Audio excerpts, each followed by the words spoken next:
Pencernaan mekanik terjadi saat menggigit dan mengunyah makanan menjadi potongan-potongan yang kecil sebelum kita menelannya.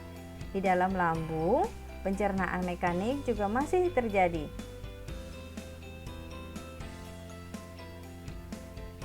Pencernaan kimiawi terjadi ketika reaksi kimia untuk membantu mencerna makanan dari molekul besar menjadi molekul yang kecil.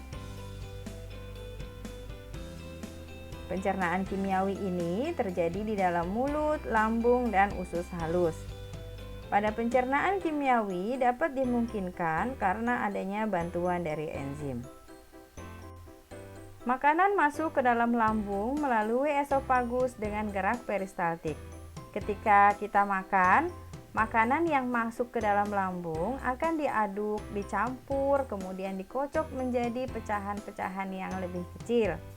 Proses ini dinamakan proses pencernaan secara mekanik pada lambung. Pencernaan kimiawi terjadi ketika pati diubah menjadi gula dibantu dengan enzim saliva dari makanan yang masuk bersamaan dengan makanan yang kita makan.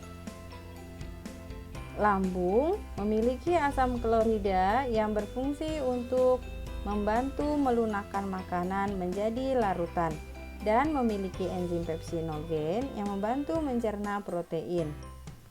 Proses pencernaan pada usus halus adalah proses pencernaan kimiawi saja.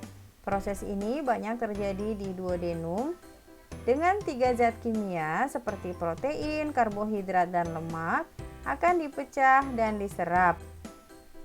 Karbohidrat akan dipecah menjadi glukosa, protein akan dipecah menjadi asam amino, dan lemak akan diubah menjadi asam lemak dan gliserol.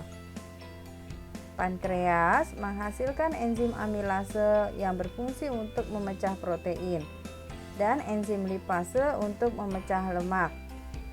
Hati akan memproduksi garam empedu untuk membantu mengemulsi lemak sebelum dipecah oleh enzim lipase pada pankreas.